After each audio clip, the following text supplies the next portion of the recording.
Magpahinga lang ako mga sis and magdi-dinner na ako. Nagsisearch ako ng mga magagandang restaurant and nakita ko tong Ginger Sapa. 4.9 yung rating niya sa Google Reviews. So dun ako kakain ngayon and iniisip ko magpa-massage after. Like head, tsaka hands, pati legs. Kasi masarap sila mag-massage dito. So nag-half bath na ako, naghilamos. Ayan, di na ako nag-makeup mga sis. Nag-lip tint na lang ako para mamaya is hilamos na lang tapos higa na kasi bawal maligo pag nagpa-massage, diba? So papalit na lang ako ng damit. Ang bilis talaga ng Grab dito mga sis. Andyan na siya agad. Oh my gosh, medyo tago pala siya. Tingnan natin kung masarap ba talaga. Doon ako galing sa ali na yun. O diba? Tagong-tago. Let's try.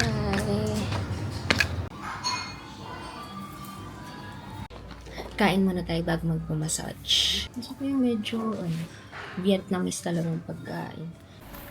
Sobrang cute ni ate. Ang bait-bait niya. So, in-order ko ang chicken curry. Spicy siya with rice. Dapat magsasapa fusion ako kasi ang dami. Baka hindi ko na naman maubos. And then, for dessert, ang bestseller daw is cream brulee. So, sabi ko, serve for later na lang after mga 20 minutes. So far, so good. Tama ang reviews. Hospitable ang mga person. And then, may cocktail sila. Gusto ba natin mag-cocktail? Baka mamaya. Ginger Fusion Signature. Na-try natin later. Na-misinterpret pala ni ate. Akala niya i-serve ng 20 minutes yung order ko. Ang ibig kong sabihin, i-serve yung dessert 20 minutes after I eat. Naghintay ako ng 20 minutes. Available na pala siya, sis. Okay lang. Mabait naman si ate. So, I ordered chicken curry. Nasabi ko na, parang masarap. Promising.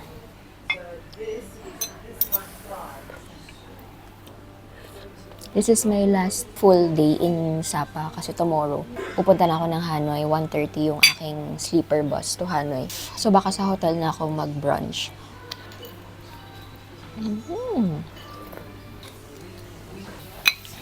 Sarap. I like it so much. Ang sarap niya mga sis. Parang may twist siya sa usual curry na natikman ko. Sa itinerary ko kasi mga sis, wala doon nakalagay na mga kung saan ako magdi-dinner. Parang kung ano na lang yung ma-search ko that day. Pero usually, ang tinitingnan ko is Google Reviews. Mas accurate kasi usually. Pwede rin naman TikTok, pero panoorin ko pa yung video. Pag Google Reviews kasi yung mismong text lang babasahin mo. So this is my dessert. Cream brulee. Sapa edition. Tingnan natin kung anong atake nito mga sis. May kakaiba ba sa kanya? Siya ba ay may emotional intelligence? Charot. Cream brulee lang to be. Hindi siya tao. Cream brulee. The usual. So, I'm ending this day with a massage. Head, thank you. Head, shoulder, hands, and then feet. Combo siya mga sis for 250,000 VNB.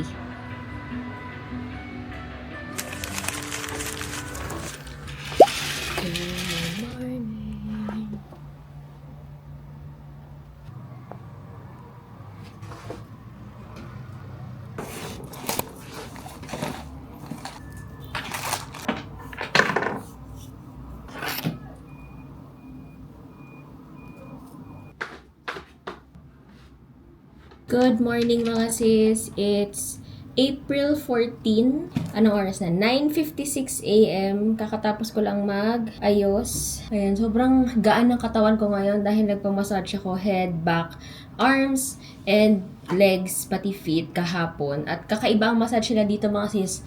Parang inaatake yung katawan ko. Pero in fairness naman, parang medyo hard siya. Pero after, like ngayon, sobrang gaan ng katawan ko sis. As in, parang I'm ready to face another 7 days. Charot. Tapos ang mura lang, parang 700 pesos lang lahat-lahat yung ginawa sa akin for 1 hour. Not bad na, di ba? Whole body including head. So, nalagay ko lang dito sa aking bag smart yung mga gadgets, wires, and anything related sa electronics. Hindi na ako mag-charge naman na mamaya kasi Mag-check out na ako ng 12, pero iniisip ko, gusto ko kumain sa labas. Or baka dito sa baba ng hotel, hindi ko alam. Tingnan natin kung ano ba yung menu sa hotel. Ayan, ayaw magsarabe. Okay na yan. Tapos na rin ako mag-empake kagabi. Tinapos ko talaga siya para ngayon yung last na labahan na lang ilalagay ko. Yung ating mga labahan. Hindi ako usually nagpa-plastic sa mga dirty clothes ko. Nalagay ko lang sila dito sa Bagsmart. Tapos pag uwi ko, ilalandry ko naman lahat, including the bag. Pag plastic kasi hindi ko siya makontrol yung space. So meron talaga akong isang gagamitin na ganyang, ano ba tawag dyan? Capsule bag for dirty clothes. Tapos, yung isa, syempre, magagamit ko naman lahat ng damit doon. Another dirty clothes bag din yun. O, diba? Efficient. Also, sa 3 nights ko dito, isang sleeper lang yung nagamit ko. Kasi, hindi talaga siya ganun kadumi mga sis. Isipin nyo, uwi lang ako, naka-shower, naliligo. Super linis talaga nung katawan ko, tsaka yung ulo ko. So, yung damit ko, hindi, parang nasasayangan ako sa kanyang palitan. So, 3 nights, isa lang yung sleepwear ko. Comment below kung ako lang yan, but that's the truth. Ganun ako katipid. Pero, hindi naman kasi siya mabaho mga sis. Amoy Fabcon pa nga rin siya hanggang ngayon. Okay.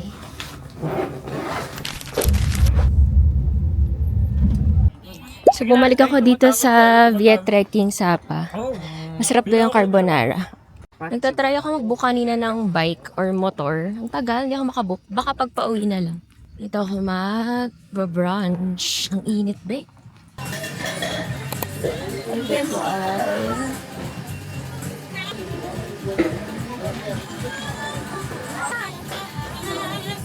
Wala pang pagkain dito mga sis. 11 pa. Baka abutan ako ng check-out sa hotel. Balik na lang ako ng hotel and then doon na ako magla-lunch. So, dito na ako nag-lunch sa hotel. Meron namang restaurant dito. Actually, coffee and restaurant siya. Ang in-order ko is grilled. Akala ko parang durog siya. Sa picture kasi durog siya. Parang same siya nung in-order ko last time sa ibang restaurant. It's 11:25.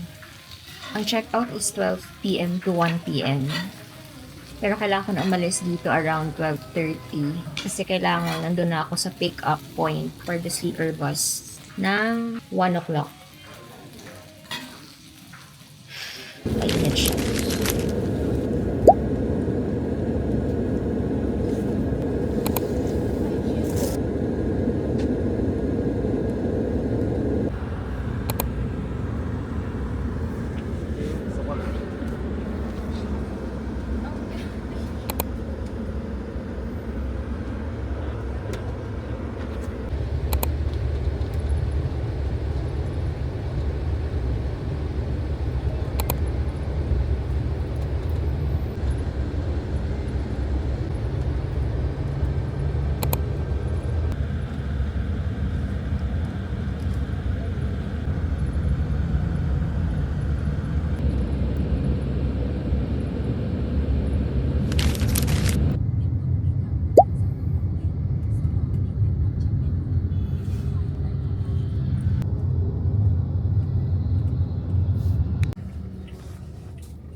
So, we're here na sa hotel. Dito ako sa Hanoi nagsistay.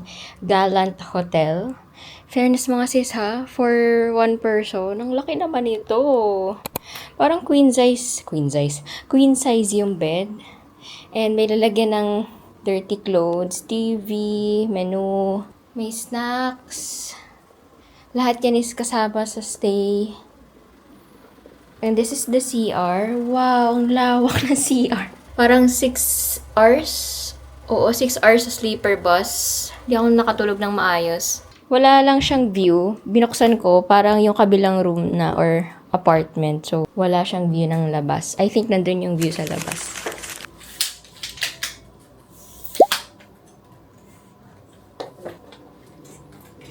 So, it's 1:25. Nagpalit ako ng room, mga sis. Ayan, welcome sa ating vlog.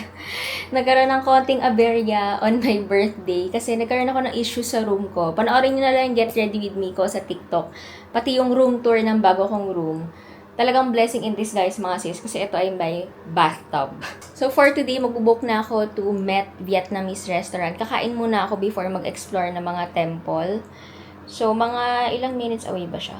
10 minutes away from my hotel para doon ako kakakain. And then, after that, mag-explore ako ng mga temple. Meron ako isang temple na pupuntahan, kaso sarado na siya by noon. So, hindi ko na siya naabutan. Kain na tayo mga sis kasi magiging dinosaur na ako.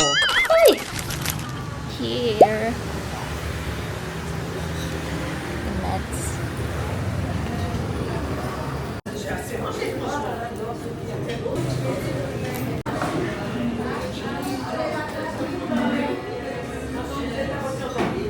Finally, makakakain na ako mga sis. It's 1:50 p.m. Gusto ko chill lang ako today dahil birthday ko. Hindi ako pwede ma-stress. Well, everyday naman, hindi pwede ma-stress. But I'm here at Met Hanoi Vietnamese restaurant and vegan food. Highly rated siya sa Google reviews. And so far, so good mga sis. Mabait ang mga staff. Nasa Old Quarter area siya. So, ang daming nangyayari dito mga sis. Yung hotel ko is medyo malayo siya dito sa city proper. Parang mga 10 minutes away. Okay lang, mura lang naman ang Grab. Later na ako magkakape somewhere. Grabe, sobrang daming coffee shop dito. Nagtitingin ako kanina habang nasa Grab. Ang daming coffee shop mga sis. At my food. So, this is the appetizer. Fried spring rolls with pork. Sabi ko kay ate, anong suggestion niya? Pork ba or shrimp? Sabi niya pork. Susubo pa lang ako mga sis ng appetizer. Dumating na yung main course natin. This is grilled beef in bamboo tube. Sobrang nice. Kita niyo ba yan? Ang sarap. And then it comes with a rice. Yay! Kain tayo mga sis. Thank you Lord for the food. Amen. No? Kasama ko ito. Carrots, diba? Bakit siya ba may toge?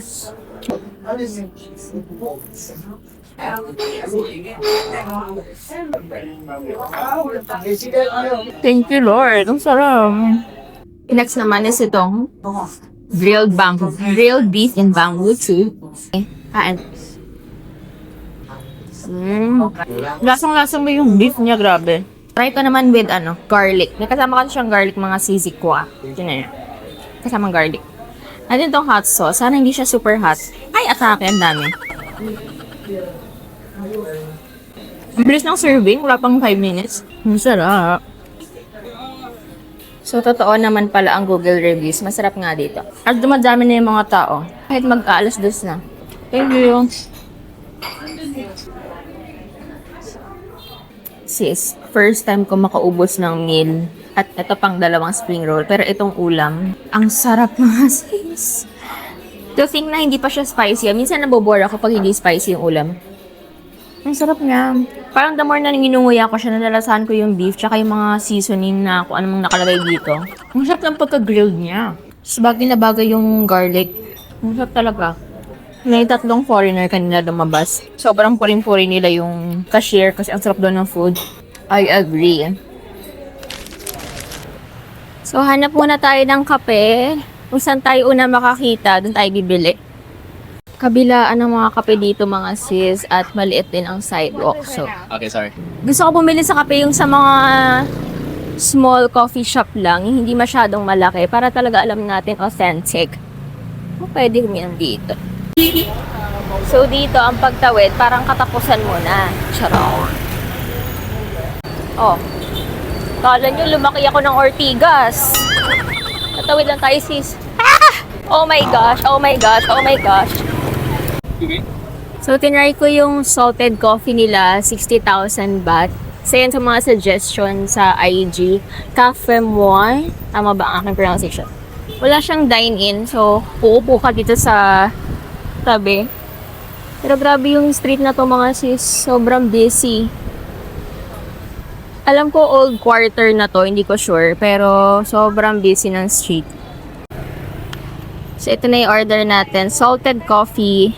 Muna tayo dito. Taste test muna tayo mga sis. Hindi ko alam kung mainit ba, pero very gloomy. Masyadong maliwanag. Pero at least hindi umuulan. Haluin muna natin kasi parang nasa ilalim yung ano. Gusto ko din sumakay sa ganyan, no? Ayan, gusto ko rin sumakay sa ganyan. Narinig ko 200. 200,000, ano daw? VND.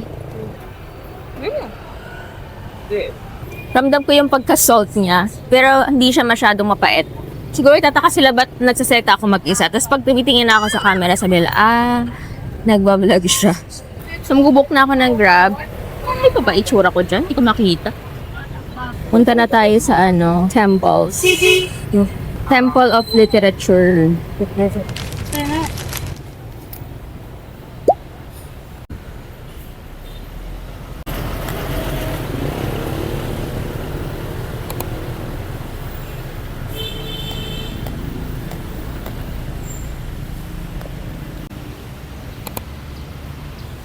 Ganda. Ooh, what's this? Kailangan ticket. Bili tayo ticket muna. So, bibili muna tayo ng ticket. Ay, ang dumi pala ng camera ko mga sis. Wait lang. Tinanggal ko muna yung mic ko mga sis kasi nalalaglag siya sa aking dress. Sana okay ang audio. Hindi naman masyado maingay dito. But this is the entrance. Mamaya na tayo mag-picture dito sa harap. Maganda tong ganito brochure. May French, English, tsaka Vietnamese. Dito tayo sa English. Which is nice.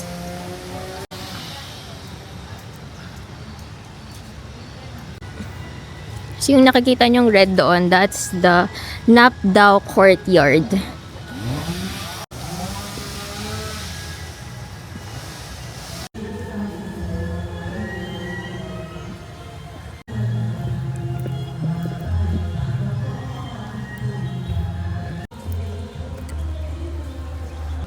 Ang ganda.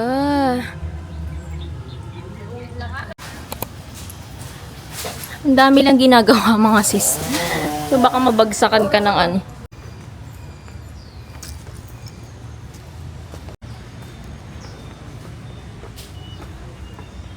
Eh taray. May vending machine.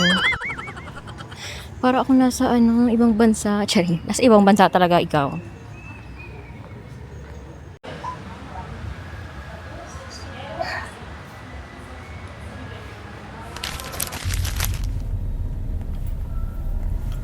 So, ngayon mga sis, on the way tayo sa Hon Kem Lake, Ngokson Temple. Sobrang oily ng hair ko. Nakalimutan ko maglagay ng Beyond Dry shampoo.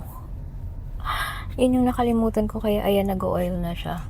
Inisip ko nga kanina, naghahanap ako ng salon. Eh, walang salon malapit din dun sa temple kanina, walang salon. Ay, may Garmin. So, ayan, after nun, ikot-ikot lang doon, and then by the lake, yun, night market. Hindi ko nga alam mga sis kung saan sila nag-shopping dito. Sa Hanoi, yung mga murang dress, ganyan. Or damit. So, isa-search natin sa TikTok. Saan ba sila namimili dito ng makapamili na tayo? Kasi bukas, medyo full day tayo. Last full day ko dito sa Vietnam tomorrow. So, kailangan yung mga shopping ganyan. Today na siya. Ayan na ang lake.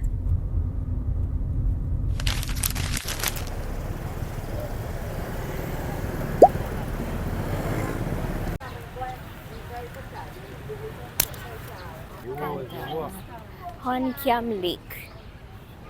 Pretty. Yeah. Punta tayo dun.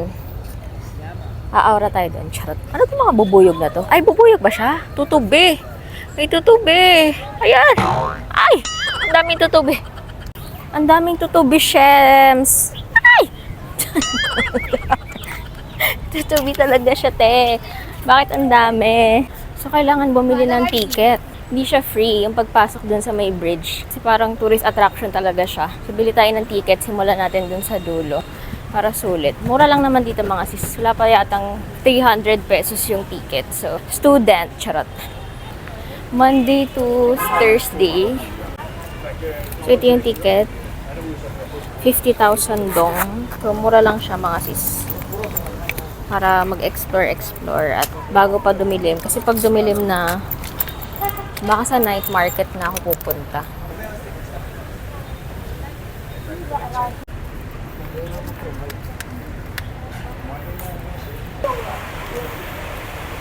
Thank you. Ito na pala yung bridge. Bakit ang dami talagang tutubi, oh? Tutubi siya mga sisi. Ang laki, ang lulusog.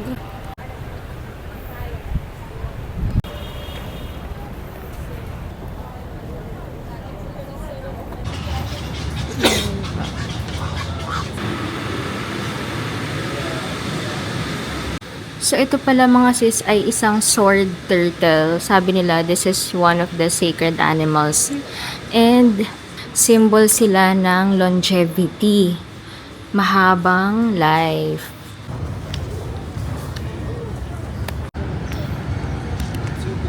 So, ko sana matry yung bus mga sis. Kaso wala nang, doon yun eh. Wala nang ticket sa Klook. Pwede kaya tayo mag-walk-in. Ang cute ng coffee shop na to mga sis, oh. Ang ganda ng exterior. Pahinga muna tayo. Pagod na ako. Let's go. Pagkape. Ay, paano ba to? Ah, pag ganun pala. Shit, talaga na. Andare, oh. May elevator mga sis. Third floor.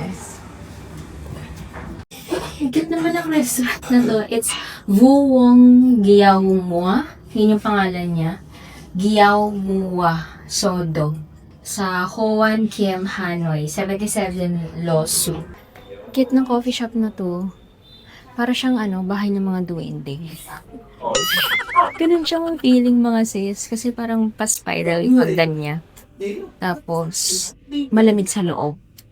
Merong upuan sa labas, pero ang init. So, meron ako nakita na Hanoi City bus yung iikot. Meron sila na pwede i-book today, pero anong oras kaya tayo? So, kasi medyo madilim na.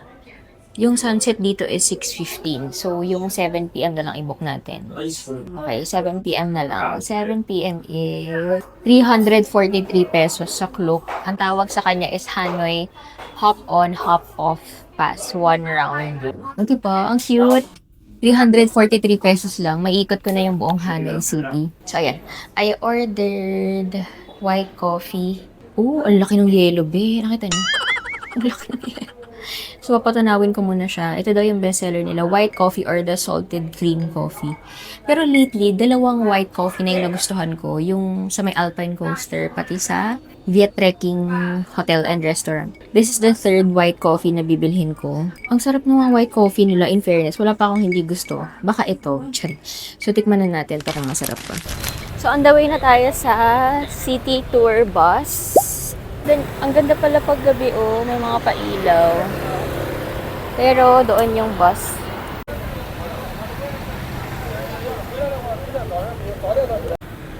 Ayan na. Feeling ko alis to 7 p.m. Hello. 7 p.m. So kailangan ko pala ipakita yung QR code and then magpiprint sila ng tickets. So, meron silang binigay na ganito for the translation daw. Akala ko wala lang mga guide kasi sabi sa Klook, wala daw tour guide. So, mukhang virtual guide siya mga sisi. Ayaw matanggal! Try nyo to mga sis ng gabi. So, maganda lang siya, tas hindi mainit.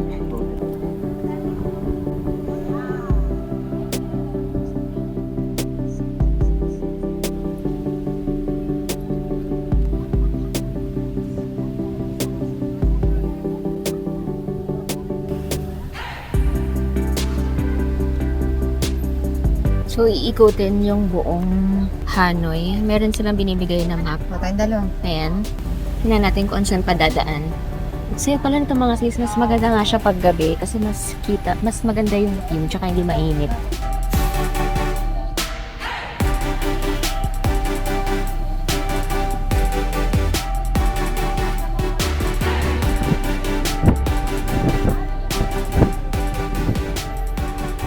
So, kakatapos lang ng ating city tour. In fairness mga sis, kung kayo ay nagmamadali, kunyari one day lang kayo sa Hanoi, maganda yung city tour bus. 300 plus pesos lang siya sa Klook. Maiikot mo na lahat. May mga iba kaming in-skip kasi day tour lang siya pwede. So, kung gusto niyo mag day and night tour kayo. So, yung mga pinuntan ko kanina, dinaanan din. Like yung Temple of Literature. Tsaka yung lake, dinaanan din doon. So, pwede nyo siyang i-try. Next naman ay punta na ako ng Lotte Mart. Mamimili ako ng pasalubong. Sabi kasi, marami dong nabibili dong pasalubong sa Lotte Mart na mura lang and maraming choices. Para siyang Big C sa Thailand. Parang ganun ang atake niya. May energy pa naman ng season nyo. Maganda rin pala mag-ikot-ikot sa mga temple sa gabi. Kasi iba 9 p.m. siya mag-stop. May mga pailaw sila pag gabi versus dun sa umaga, yung pagpunta natin kanina. Mas maganda din siya ng gabi. So, if pupunta kayo ng Vietnam, try nyo rin gabi i-explore yung mga pinuntahan ko. Kasi, ang ganda ng atake niya mga sis, no? May mga pailaw sila. Mas maganda ang Hanoi pag gabi. Nung kaninang umaga kasi parang ang gloomy na ewan. Pero ngayong gabi, mas maganda siya. Ayan. So, this is the Lotte Mart pala, mga sis. B1F. So, diretso na tayo dyan. Exit lang pala doon. So, mukhang mag-elevator tayo pala. Alam nyo, hindi ko alam saan namimili ng mga damit, mga sis. Hindi ko tuloy alam kung kailan ko pa siya maisisingit. Kasi parang ang hirap sa data mag-TikTok. So, hindi ako makakita ng recommendations about sa mga bilihan ng damit. So, meron na rin kainan dito, pharmacy. So, diretso muna tayo sa Lotte Mart. Nalula na ako mga sis sa mga bibilin. Pero, ang cute nitong nakita ko. Ayan, bilhin ko kay Ren. Para siyang camera, pero meron siyang candy. Naalala ko gusto niya ng Paw Patrol. So, cute din ito. Pwede niyang inuman. Kasi hindi siya masyado mahilig uminom ng tubig. Tapos, ito na yung mga nabili ko mga sis. And favorite namin to ni Ate Len. Bumili ako ng iba't ibang klase ng pho instant. Tinanong ko kung ano yung spicy. Ito daw. Mas isa to sa mga bestseller din. Mga sweets. Ito gusto ng kuya ko. Beef jerky. Tingnan natin kung magustuhan niya yan. Tapos, ayan, another instant noodles din. Wala nang stock ng pillows na iba-ibang flavor. Siyempre, chocolate sa kuya ko at cake laid. Okay, mga masarap naman ata to. May crunchy din. Ayan, bili tayo na isang crunchy tsaka isang mild. Dalawahin ko na, isa sa kapatid ko. Ito yung gusto ni Mami, mix na dried fruits. Bila natin siya. Masyado malaki. Ito na lang. Para kasya sa luggage. Bilan ko siya iba-ibang ano. Ito kasi assorted. Ito may banana. Jackfruit. Ito nga yung gusto ni Mami. Kuha natin siya. Ito ibang brand naman. Mixed din. Ayan. May dalawa na. Ito din, oh. Mix din ata to. Pero paano siya kunin? Ayan. Bila natin si Mami. Magugustuhan niya to.